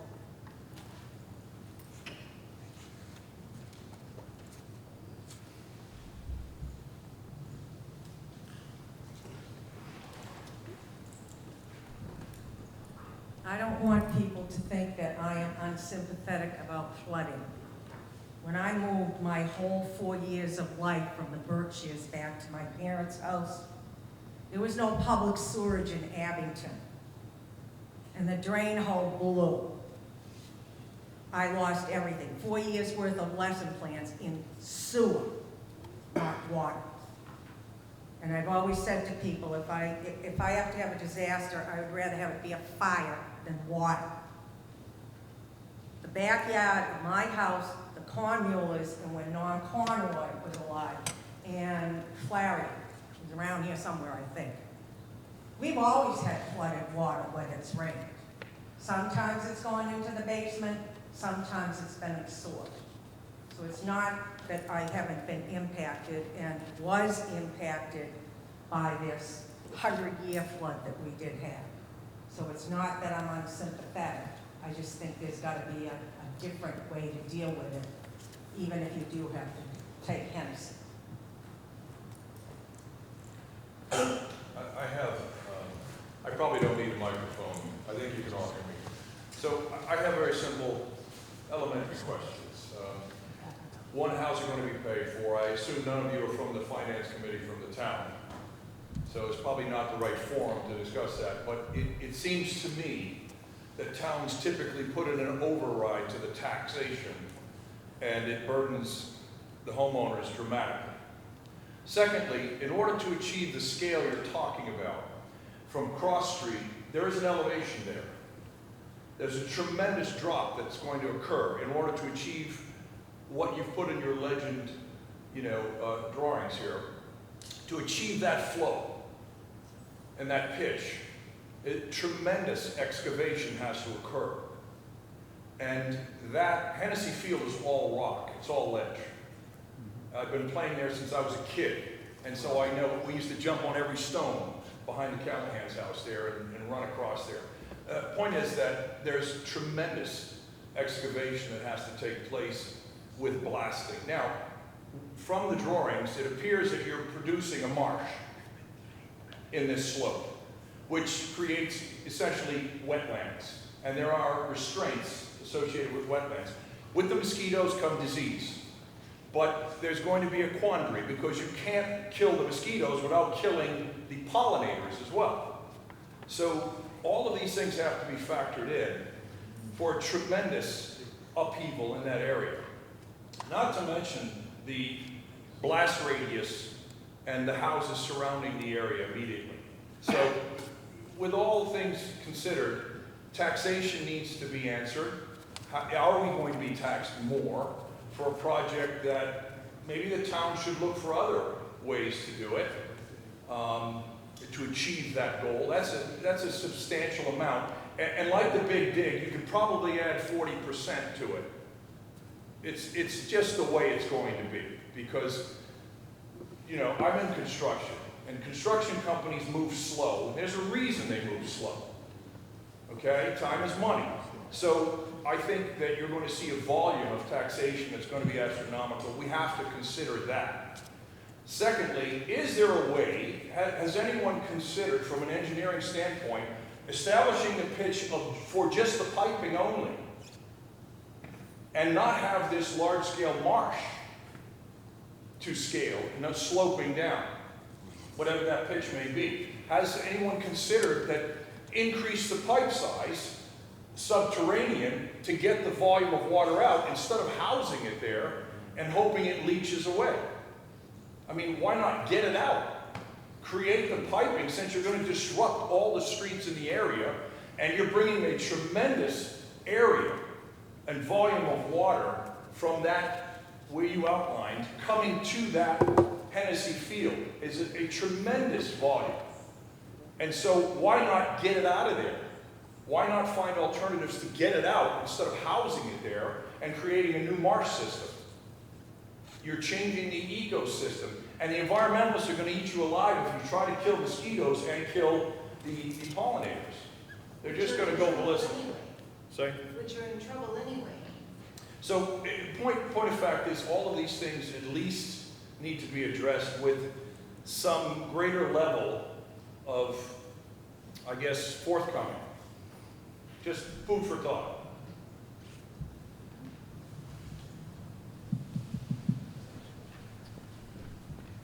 You asked whether someone from the Finance Commission is here. Well, I am here from the We don't FinCom. need another override. Excuse me? We don't need another override. Our senior citizens have been increased in tax. Well, I can't tell you today what the project will cost because we're still crunching numbers. It certainly won't be anything of the extent of the middle school, but there will be a cost. And the two most likely ways of funding it, if the town decides in its wisdom to go forward, would be with a debt service override or with some kind of stormwater fee, which seems to be the way that most communities in the area are doing that. However, in order to do that, you first have to go through town meeting. If town meeting decides it doesn't want to go forward with this, then for its own reasons, then nothing will be done. If it turns out that it's a fee, I believe that can be done solely with town meeting. You may need a bylaw change potentially, but that's done through town meeting. If it's done as a debt exclusion override, that's not only town meeting, that's also the voters. So we still have some work to do in our committee. The hope is that something can go before town meeting in the fall if everyone feels that they're ready to move forward. But the bottom line is it's the town itself is going to decide which way it wants to go. You know, which funding mechanism, or whether it even wants to go forward with funding anything. So, thank you.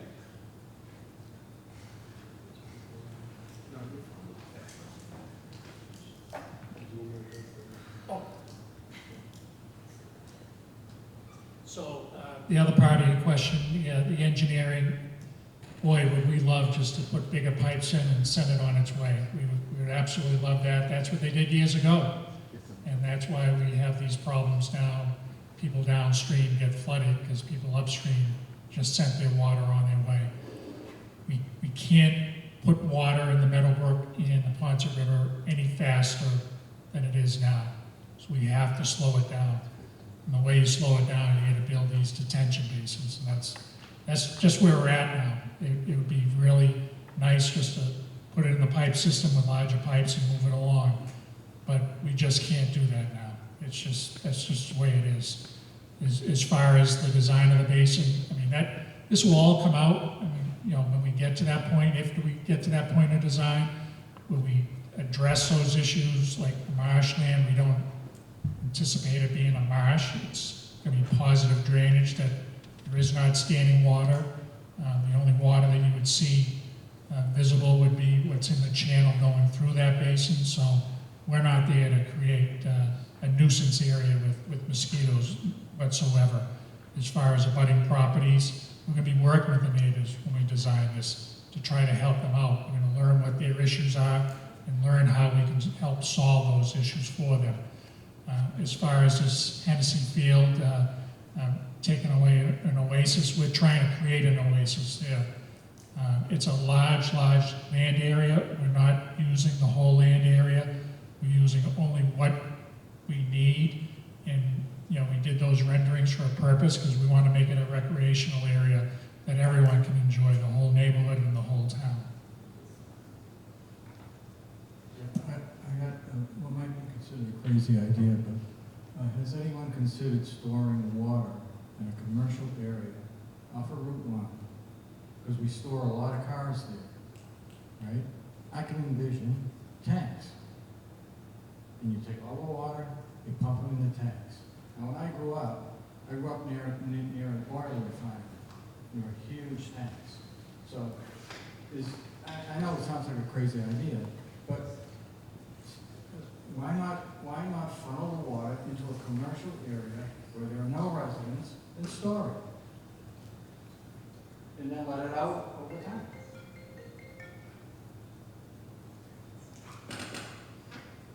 Once again, we're looking at town properties to take advantage of, taking advantage of the natural topography.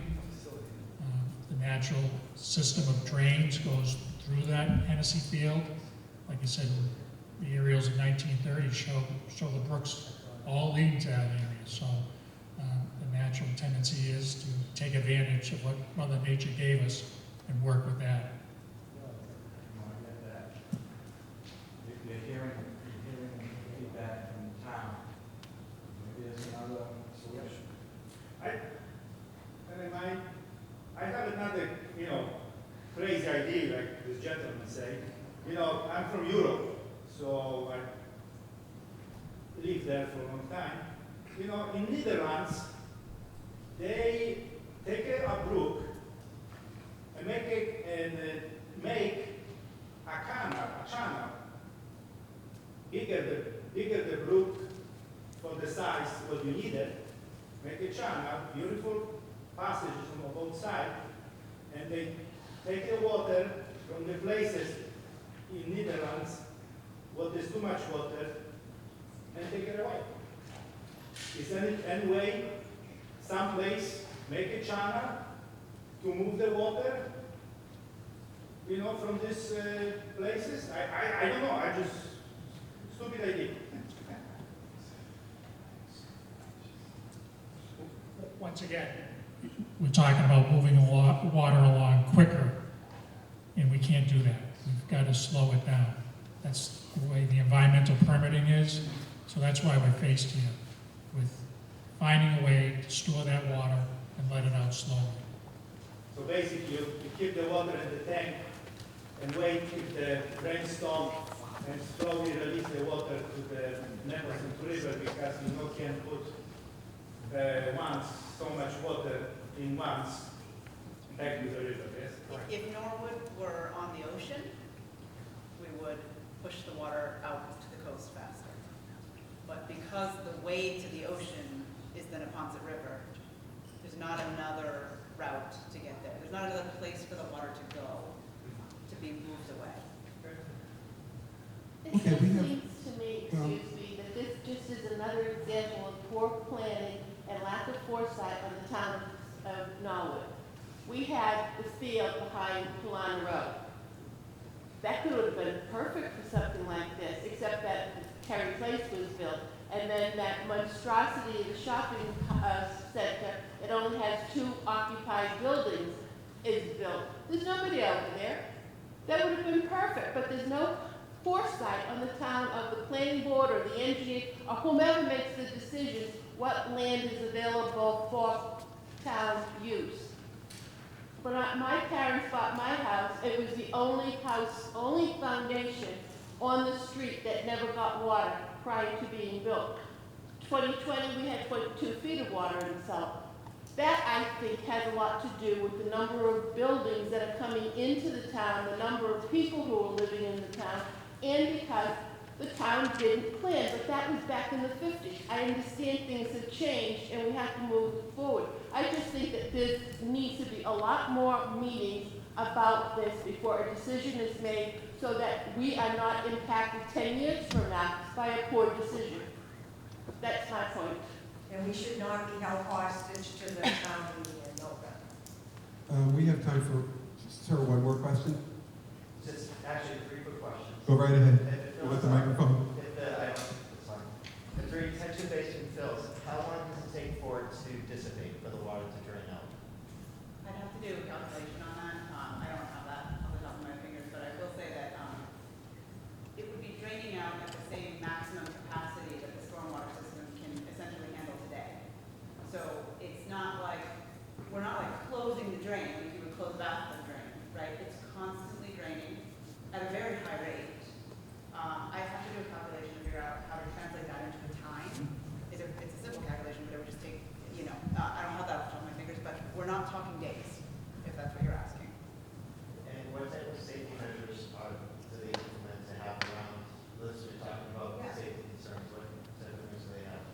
Yeah, we're just not there yet. Okay. Yeah. And the other question I had, sure, but how will this impact the Meadowbrook, Toronto, Lawndale with the floodplain? Is it going to reduce the flood map so that they're, like, I forget what's over there right now, but will it alleviate some of their concerns and improve their position, I guess?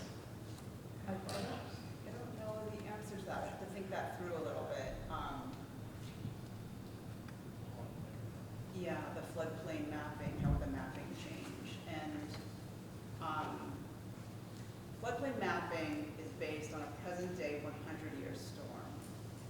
And so since this, I'm just kind of thinking out loud, since this project is designed to function in a 10-year storm, it might not have a significant impact on how things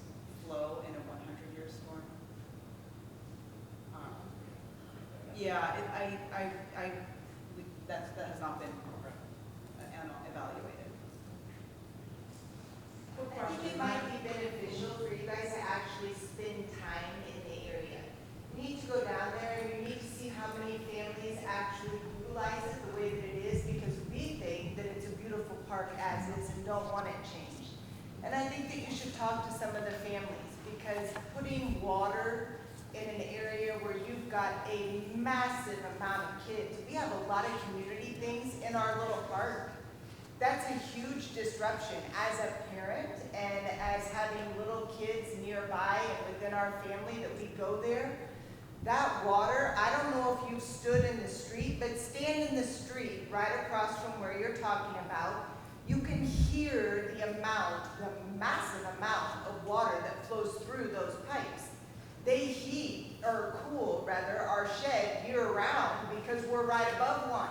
It's so massive, it cools our shed. I work out in our massive garden. I go in the shed with the lights out and get cooled from the water that's in the pipe below us. So you talk about not having a lot of water or being able to protect it, but you're talking about possible drownings of thousands of kids and families that don't want it changed. I understand there's flooding. My family's been flooded a lot. We were by the Mississippi. I get it. It sucks. But what you're taking away is not a guarantee that you're even going to fix the town problem. You're rerouting something that might not be fixable the way you're wanting to fix it. Mark, does Norwood require contractors to perk test before they build a house? Build a house? Yeah. Why not? In my hometown, it's required that you perk test. And what a perk test is it checks for groundwater. And if too much groundwater accumulates, you cannot build. This may be part of the problem that Norwood has not required that of its contractors, and hence the problem over in the Meadow. Other towns require it. If you don't pass the perk test, you can't build.